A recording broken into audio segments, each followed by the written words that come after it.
My name is Renee Castillo. I'm 36 years old. I teach fifth grade in Phoenix, Arizona, and 11 days ago, I sat in a parking lot outside an oncology office and found out that the health insurance I had been faithfully paying my parents for every single month for 6 straight years had been canceled exactly 9 days earlier, the same week my biopsy results came back. I want to tell you the whole story slowly, properly, because the ending isn't what you'd expect, and it didn't come from me standing up for myself in some big dramatic way. It came from my aunt and one phone call she made that ended a lie my parents had been quietly living inside for a very long time. Before I get into it, if you've ever paid faithfully into something you assumed was solid ground, only to find out later it had already been pulled out from under you without a word of warning, this story is for you. Subscribe if that sounds familiar, and drop a comment telling me where you're watching from tonight, because I genuinely love reading through all of them before bed. I should explain the insurance situation first, because it's a little unusual and every detail of it matters for what comes later. My father, Manuel, spent almost 30 years working for a mid-sized construction company in Tucson, and through a strange quirk of an old family business arrangement, our family had ended up on a small group health plan that my father had technically owned, since his own father ran an earlier version of the same company decades before either of us was born. When I turned 26 and aged off my own individual coverage, my parents offered to keep me on that family plan rather than have me shop for something separate, since in practice, splitting the group premium 3 ways was genuinely cheaper for everyone involved. I paid my share every single month, $410, straight into my mother Carla's account for 6 full years. Never late, never questioned. It felt honestly like one of the only steady, uncomplicated things my family and I did together as adults. I trusted it completely. Over 6 years, that adds up to just under $30,000 I paid directly into that family plan, money I never once thought to track closely, because why would you track something you trusted? I should also tell you a little about my sister Vanessa, because the shape of everything that happened only makes sense once you understand her, and understand the specific role she'd occupied in our family since we were children. Vanessa is 33, 3 years younger than me, and for as long as I can remember, she has been what my mother calls, in that particular tone mothers use, the one who needs a little extra support. Growing up, that meant Vanessa got the later curfew, the benefit of the doubt, the extra right to practice. As adults, it meant Vanessa got the extra financial cushion over and over, dressed up in different justifications each time. 2 years earlier, Vanessa had started a small event planning business, funded partly by her parents, and it had been struggling for most of that time, bleeding a little more money every quarter, the kind of slow leak that never quite becomes a crisis you can point to directly until suddenly it does.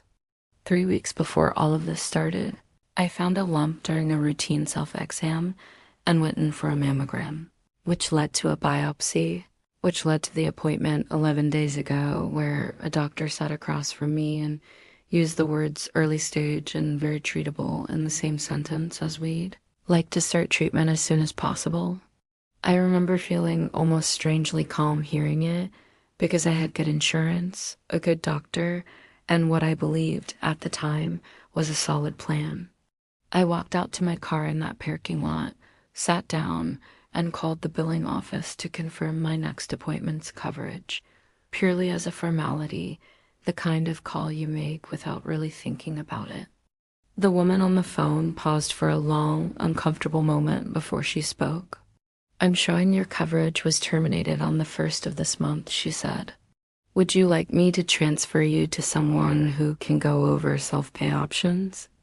I sat in that parking lot for what felt like a very long time, staring at the dashboard, doing the math in my head over and over. The diagnosis came back on the 4th. My coverage had ended on the 1st, 3 days before. I called my mother immediately, and she picked up on the fourth ring, sounding distracted, the way she often does when she's already decided a conversation is going to be inconvenient. Mom, my insurance says it was canceled. What happened? There was a pause, and then she said, in a tone I can only describe as rehearsed, "Oh, honey, we had to make some changes to the plan. Costs went up. We'll sort it out." I asked her plainly if this had anything to do with my diagnosis, since the timing seemed genuinely impossible to ignore. She told me not to be dramatic, that these things happen with small group plans all the time, and that she had to go because she was picking up my sister Vanessa from the airport. I want to pause here because that specific detail, my sister being picked up from the airport, turned out to matter far more than I understood in that first moment. Stay with me because it's about to click into place the same way it clicked for me about 40 minutes later. Vanessa had flown out that particular week, I would learn, to meet with our parents in person about what she was calling restructuring the business, a phrase I would come to understand very differently within the hour. I called my father directly because something about my mother's answer hadn't sat right with me at all. He answered on speaker, and I could hear my mother's voice in the background before he even said hello, telling him something I couldn't quite make out. "Dad, why was my insurance canceled the same week I got diagnosed with cancer?" There was a long silence, long enough that I said his name twice before he spoke. "Renee, it's not what it sounds like. We had to free up some funds this month. Vanessa's business needed a cash injection, and the group plan premium was the easiest thing to cut. We didn't know about your diagnosis when we made the decision."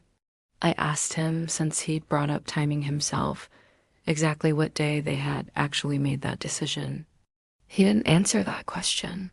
My mother took the phone from him at that point, and her voice shifted into something colder, more defensive than I'd heard from her in a long time. "Renee, we can't keep bankrolling everyone's problems forever. You have a job, you have savings." Vanessa needed this more than the insurance did right now. I sat there in that parking lot, still wearing my hospital visitor badge from the biopsy follow-up, and asked the only question I actually wanted answered. "Did you cancel my coverage to fund Vanessa's business, knowing I might need it?" My mother's answer was simply, "We didn't think it would be a big deal." And then she hung up.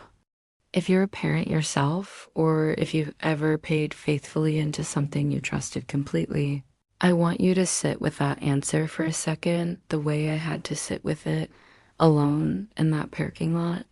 We didn't think it would be a big deal. That wasn't an apology, and it wasn't even really a denial. It was simply a statement that my life in that particular week hadn't registered as important enough to check on before making a decision that could directly affect my cancer treatment. I didn't call anyone else that night. I sat at my kitchen table with my laptop open and did what I do best as a teacher who spends her entire professional life organizing chaos into manageable lesson plans. I made a list. What coverage had I actually lost? What would self-pay treatment realistically cost? What options did I have? I found an emergency financial assistance program through the hospital, a possible bridge policy through the state marketplace, and a direct number for patient financial services that I plan to call first thing in the morning. I want you to know that I handled that entire first night completely on my own, calmly, methodically, the way I handle everything, because that is exactly the kind of daughter my parents had built their whole plan around without ever having to say it out loud. The one who manages. The one who doesn't make it a big deal either. It was my Aunt Roberta, my mother's older sister, who changed absolutely everything, and she did it without my even asking her to, without my even knowing it was happening until it was already done. Roberta had called me the very next morning, completely unrelated to any of this, just checking in on me the way she does every couple of weeks, a habit she'd kept up faithfully since I was a kid. I told her honestly because I was simply too tired to hide it or soften it, exactly what had happened. There was a long silence on the line, and then Roberta said something I will remember for the rest of my life. Renee, this isn't the first time your mother has moved money around Vanessa's business using things that weren't hers to move. I asked her what she meant. Roberta told me that 2 years earlier, right when Vanessa's business first launched, our parents had taken out a small home equity loan against a rental property that had actually been left jointly to both me and Vanessa by our grandfather, using paperwork that listed only Vanessa as the sole owner. Roberta had discovered this entirely by accident through the property tax records, while helping settle some final details of our grandfather's estate, and had confronted my mother privately about it at the time, only to be told, in no uncertain terms, to stay out of it, that it was a family matter and not Roberta's business. I let it go then, Roberta said, because it was your money, not mine. And you seemed happy and genuinely didn't know, and I didn't want to be the one to blow up your relationship with your mother over property paperwork you weren't even aware existed.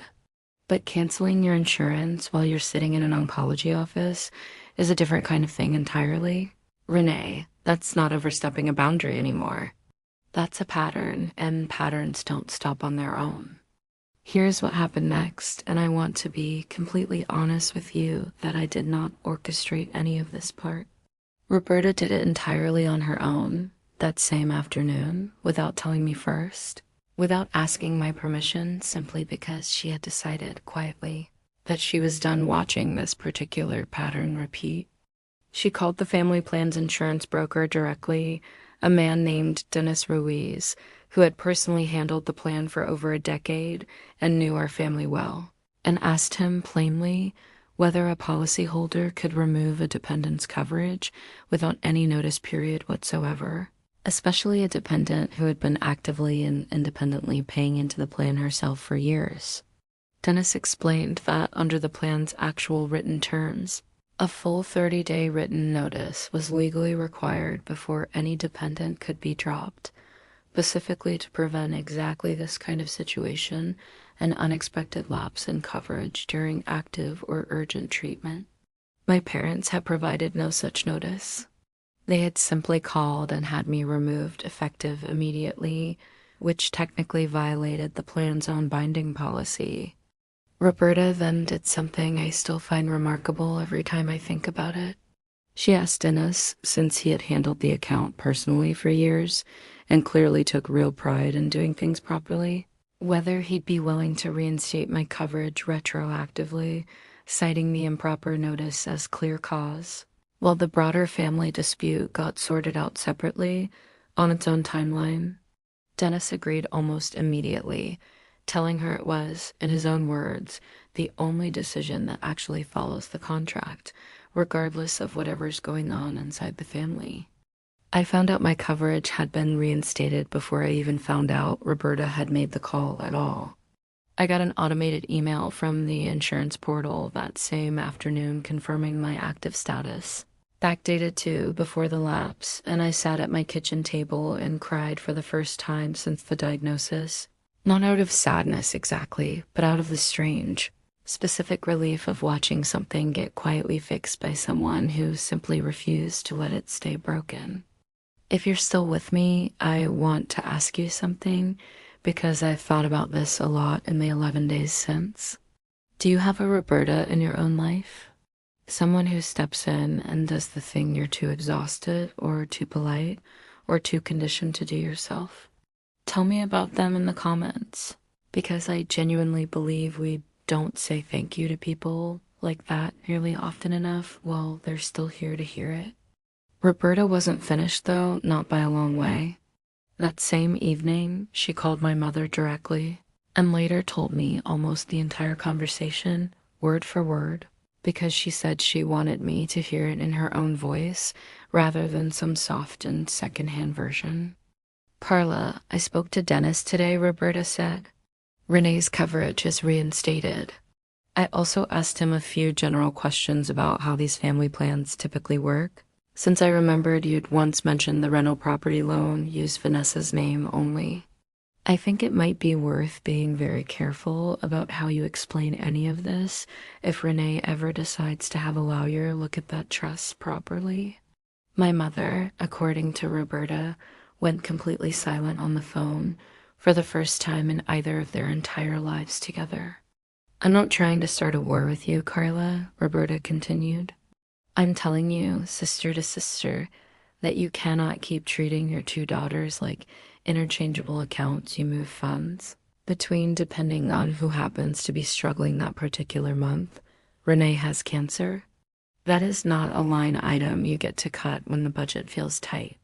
My mother's only response, Roberta told me afterward, was, "You don't understand the pressure I'm under trying to keep this whole family afloat." Roberta's answer to that, word for word, still gives me chills a little every time I repeat it. The pressure you created by using one daughter's safety net to patch another daughter's business isn't pressure, Carla. It's a choice. And you're going to have to explain that choice to Renee yourself, because I already told her everything about that rental property, and I am done carrying that secret for you. I want to tell you honestly that my mother never called me that night to explain anything at all. It took 4 more days before my father finally called alone, his voice quieter than I had ever once heard it in my entire life. He told me the insurance decision had genuinely, truly been my mother's idea, made quickly without much real thought, in the middle of trying to help Vanessa avoid losing her business lease entirely. He said he hadn't fully realized, until Roberta's call forced the pattern into the light, how many times over the years small decisions like that one had quietly, consistently favored Vanessa at my direct expense, starting with that rental property 2 full years earlier. I should have asked more questions, he told me, and I could hear, for the first time, something that sounded like genuine shame in his voice about all of it. Not just this week. I wanted to tell you about a few other calls that came in during those same 11 days, because I think the wider picture matters here too, not just the 4 of us. My coworker Denise, who I'd mentioned the diagnosis to only briefly in the staff lounge, brought me a casserole one evening, completely unprompted, Emma explained. In a moment of exhaustion, what had happened with the insurance, she just looked at me and said, "Renee, that's not normal. I need you to hear that from someone outside your family." A parent of one of my students who happens to work in healthcare administration offered on her own initiative to help me navigate the marketplace bridge policy paperwork if the family situation didn't resolve in time. I didn't ask for any of this help. It simply arrived quietly from people who had no obligation to give it, which somehow made it land even harder than it otherwise would have. I didn't get a grand confrontation scene the way some of these stories go, the big dramatic dinner table reveal. I got a quiet, halting acknowledgement from my father, and continued distance from my mother, who to this day maintains that she was simply trying to help everyone, and that I'm choosing to see the whole situation in the worst possible light. I stopped trying to convince her otherwise. Some people will never see the actual shape of what they did until someone else holds up the paperwork directly in front of them, and even then, some people will still find a way to look away from it. Here's where things stand now, 3 months later, as I sit here telling you all of this. My treatment started exactly on schedule, fully covered, entirely because Roberta refused to let a single phone call go unmade. The rental property matter is now formally with a lawyer, not out of spite on my part, but because Vanessa herself, once she learned the full truth of how her business had actually been funded all along, insisted on it being corrected properly, splitting the property's actual value fairly between us the way our grandfather had genuinely intended from the beginning. Vanessa and I are surprisingly closer now than we've been in years, because it turns out she was never really the villain in any of this. She simply never knew whose safety net she'd been quietly standing on the whole time. My mother and I speak occasionally now, carefully, the way you speak to someone you love, but no longer fully trust with anything that actually matters. My father calls more often now, entirely on his own initiative, usually just to check in, no hidden agenda attached to it anymore. And Roberta, my aunt who made one phone call she absolutely did not have to make, is the person I call first now for almost anything. If there's one thing I want you to take from this story, it's this. The people who love you the most sometimes aren't the ones who raised you. Sometimes they're simply the ones who refuse to let something wrong stay quiet, even when it was never technically their fight to pick in the first place. If this reminded you of your own Roberta, or if you needed to hear tonight that someone can step in and fix what feels completely unfixable, please share this with them. Tell me in the comments, would you have made that call yourself the way Roberta did, or would you have waited to be asked first? And if you want more stories like this one, subscribe, because I have a lot more to tell you. I'll see you in the next one.